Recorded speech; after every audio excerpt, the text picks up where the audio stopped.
बनारस यानी पीएम मोदी का Kyoto, mini PMO, और यहां पर प्रधानमंत्री की सुरक्षा में बड़ी चूक हो गई। ऐसा कैसे हो गया? पीएम मोदी की सुरक्षा में बड़ी चूक कैसे हो गई?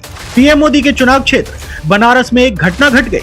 सुरक्षा में चूक को लेकर दिल्ली में सुरक्षा एजेंसियों के बीच मंथन किया जा रहा है। प्रधानमंत्री नरेंद्र मोदी चुनाव जीतने के बाद पहली बार अपने संसदीय क्षेत्र वाराणसी पहुंचे थे।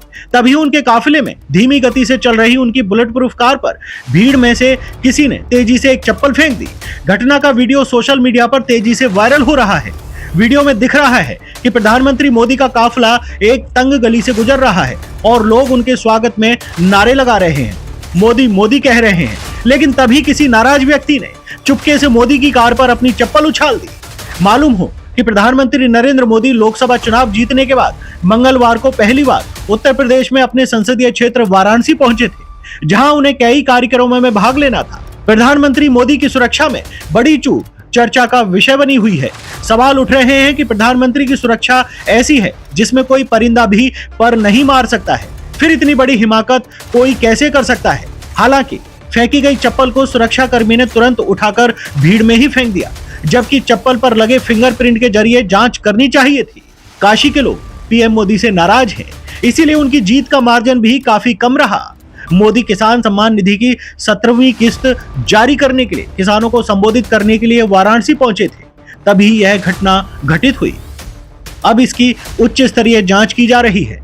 बता दें कि एक ऐसी ही घटना कर्नाटक में घटी थी, जब पीएम मोदी कर्नाटक विधानसभा चुनाव से पहले बेंगलुरु में रोड शो कर रहे थे। तभी किसी ने कार पर मोबाइल फेंक दिया। हालांकि बाद में यह बताया गया कि मोबाइल गलती से गिर गया था, लेकिन पीएम की सुरक्षा में बड़ी चूक का मामला था। वहीं बनारस की इस घटना के बाद लोग भी अपनी प्रतिक्रिया दे रहे हैं। लोगों का कहना है कि पीएम मोदी यहां से चुनाव हार रहे थे, उन्हें जबरन जिताया गया है, जबकि वो कई बार अजय राय से 8 से 10 हजार वोटों से पीछे चल रहे थे। बनारस के लोगों का कहना है कि मोदी से नाराज है। यही वजह है कि जीत का मार्जिन पहले से बहुत ज्यादा कम है, या यूं कहें पीएम मोदी यहां से बड़ी मुश्किल से चुनाव जीते।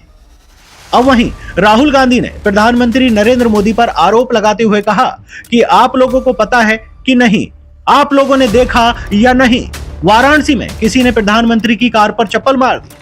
अब आप कल्पना करिए कि चुनाव से पहले अगर कोई मारना भी चाहता तो वो डरता, तो वो जो डर था अब वो खत्म हो गया।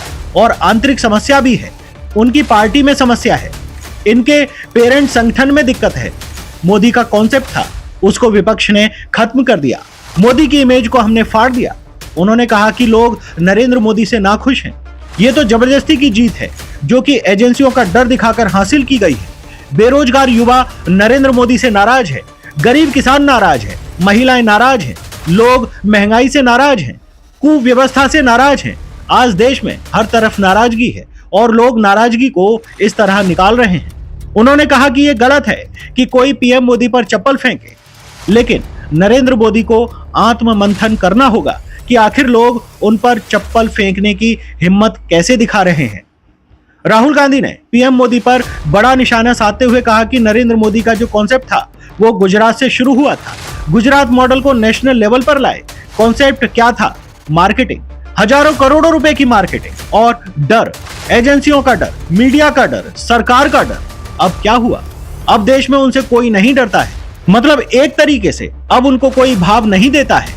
जो पहले 56 इंच की छाती थी अब वो 30-32 इंच की हो गई है। तो अब जो पूरा ढांचा था, इतना बड़ा गुब्बारा था, वो इतना बड़ा हो गया कि उसकी हवा निकल गई। इससे नरेंद्र मोदी को मानसिक तौर पर काफी तनाव होगा, क्योंकि उनका जो काम करने का तरीका है वो लोगों का डराने का है, धमकाने का है। अब वो डर चला गया। राहुल गांधी ने चुटकी लेते हुए यह भी कहा कि जब प्रधानमंत्री नरेंद्र मोदी यूक्रेन रूस की वार रुकवा सकते हैं, गाजा और इजराइल की वार रुकवा सकते हैं, तो क्या नीट का पेपर लीक होने से नहीं रोक सकते थे? या जो आज पेपर लीक हो रहे हैं, क्या उन पेपर को लीक होने से नहीं रोक सकते थे? ब्यूरो रिपोर्ट, खबर 24 एक्सप्रेस।